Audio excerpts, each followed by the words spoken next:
So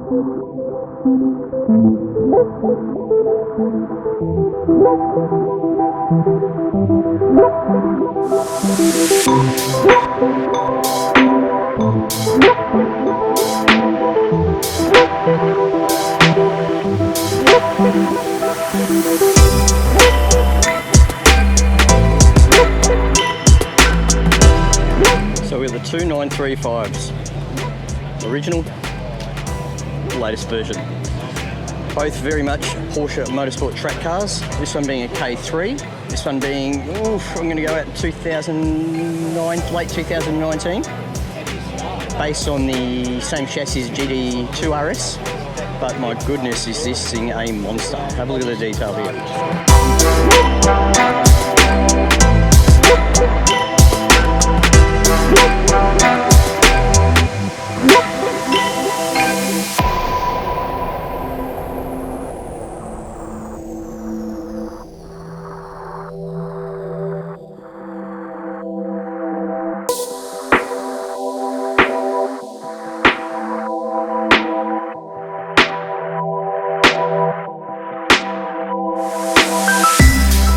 I really do love how the whale tail, just big Moby Dick thing comes out the back here.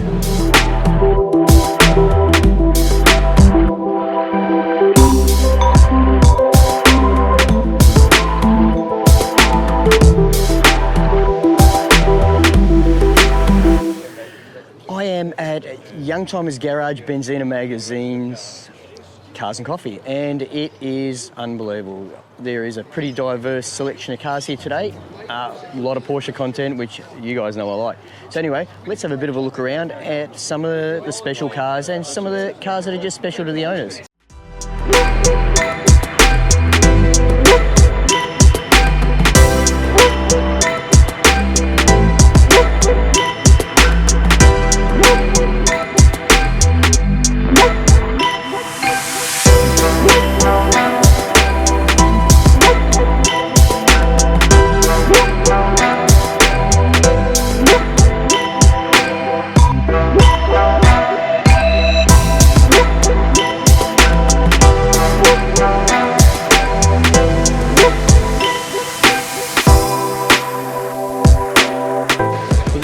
Favourite rooms, there's for reasons you can see why. What do we got there? G Series cab.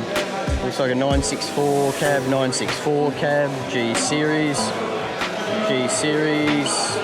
long hood, 928. Sorry about the music in the background, everyone.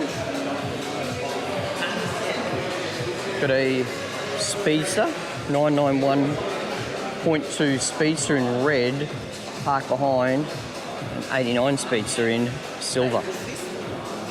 These are such great cars. Oh, this is a wide body one too. These came in a wide and a narrow body option, these cars. Very distinguished by that rear hump, which is much more refined on the newer version.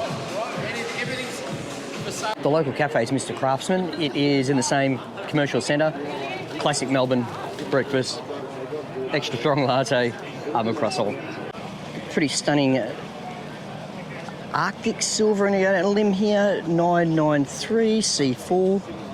God, wheels look cracker on it. Have a look at those. So we've got an early Speedster here, quite a nice one too actually. White, strange live. I met the owner just not long before.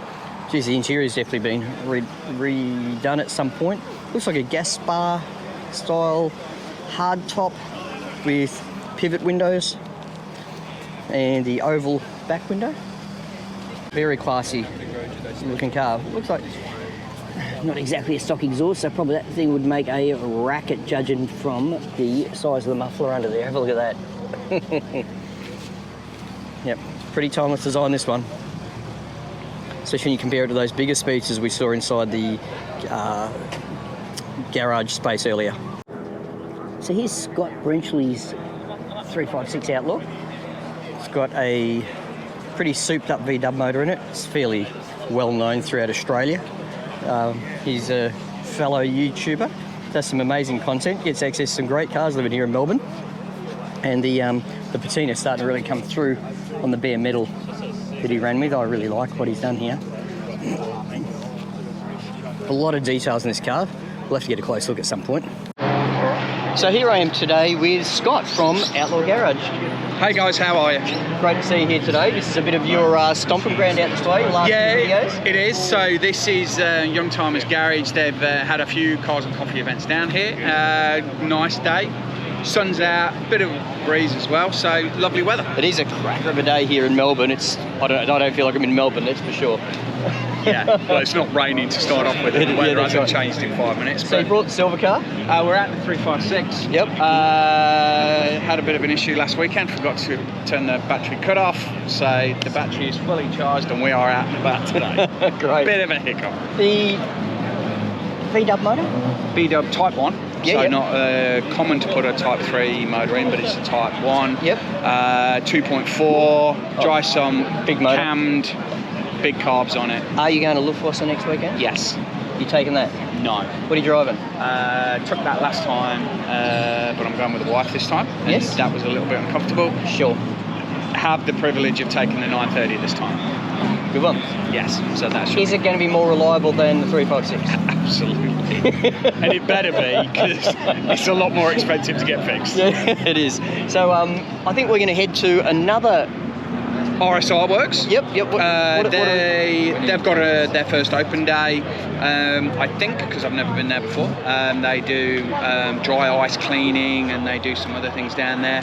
They do tend to be, I think, from what they do, very Porsche orientated. So we're going to, I think they've got some coffee down there as well, so that'd be kind of handy. Yeah, I need my 8th coffee this morning. Yeah. Anyway, look, it is literally just about 2 k's in a straight line that way, which means in Melbourne, half an hour probably, and we will go and check that out next. Thanks very much for your time today, mate. Hey, no problem. Great to see you. Don't forget to check his channel out, Outlaw Garage, subscribe, like, comment on his videos. It helps us, doesn't it? Thanks, guys.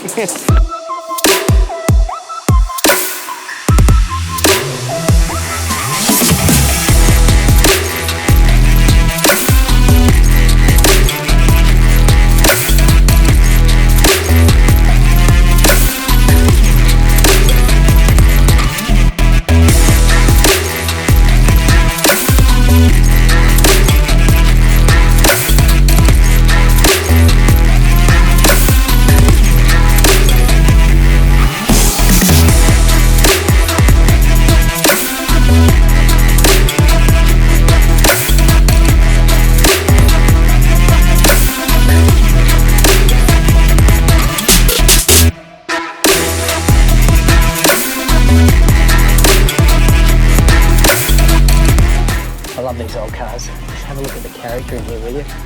Look at a reminder of when to do the service. Looks like a pen holder for tracking your logbook. Has a steering wheel. The interior seat covers are just amazing. Have a look at those. Front and back. It's even got a lift up on the parcel shelf. I haven't actually seen a Beetle with one of those for years. And I love all this pinstriping that you put through here. How about the fasten seatbelt sign? Yeah, what an absolute cracker this car is. I love this sort of era of originality. Probably the 2 most underappreciated Italian cars of style here. We've got this looks like a Maserati Ghibli Spider in green or verde, metallic. Have a look at this interior, absolutely stunning. This thing would not have looked this good when it left the showroom floor. Those chrome wheels looks amazing, especially in the sunlight. The bonnet scoops. See if we can do this without getting too much shadowing from me on there. That's parked next to a bright yellow Lamborghini Huracan. Not many of these things were made. This one's a hardtop. Very similar to the Miura in the rear window styling. And this is sort of like one of the cheaper cars of the era from the company. I think this looks like a bit of Maserati action right here. And we're at a Countach. It's a Quattrivale, I think, the 5000. Let's have a look at this. I love these little windows on Countach. This is a bit of a poster car for me growing up. However, in the 90s, I had the opportunity to drive one, and they say you should never meet your heroes, and it was a shocker to drive. And the one I drove was well sorted. It was a white one with a white interior back then. This is still such a timeless looking car. Have a look at what the visibility's like out that back window. And those strakes for the intakes. Have a look at the size of those tyres. Absolute monsters. So just the Countach's engine cover is up. Let's have a bit of a look in there. All those carbies under there. It would be a bit of a tuner's nightmare. So I've got a Ferrari F12 here. These things are amazing. This actually might be a TDF. I don't know enough about this generation of car. I do know I like them. It's a good looking thing. It's carbon fibre feature here. Oh, sorry about that. Shadowing again. Satin silver. Amazing presence this car has, like all V12 Ferraris. But, it's I don't know what to make of it. It's just such an amazing looking motor car. It's actually quiet when it came in, but it's got everything you'd expect on a high-end Ferrari. Tons of carbon fibre, makes all the right noises. Got the Ferrari shields, carbon features. Yeah, it's amazing. We've got an AMG Black Series here in black. These actually look better in colours, in my opinion. They've got the, I don't know if we're going to see from here. Oh yeah, you can just see the triple decker rear spoiler. It's a P1 edition. The only way to get hold of one of these cars is if you've actually got one of the new AMG 1s on order. So I'm actually quite surprised that this car hit the market. Got an SLS here as well. I don't think this is a Black Series one though, because I thought they had really big pumped out guards, but regardless, nice carbon features here. These have gull-wing doors, for those of you that don't know, and they are an absolute stunning design. They actually didn't sell very well when they first came out for some reason. I don't know why that is, because it is a pretty good looking car and it's naturally aspirated V8 compared to the new ones that are turbocharged. And they actually do sound amazing. But yeah, this Black Series, flat plane V8, they actually developed a new V8 for the Black Series car, can you believe? Have a look at this CL55. It is a beauty. Talk about a big Luxo. Oh, it's an F1 limited edition. I wonder what that means. Oh, it's a carbon fibre badge. So we've got an Eleanor GT500 car here. I don't know if they're original. I can't even tell anymore. Look, if it's original, it's worth about $1 zillion. I do like the touch of the exhaust outside under the door here, so the driving experience will be pretty loud. C8 Corvette here. This is the first one I've seen in real life. Looks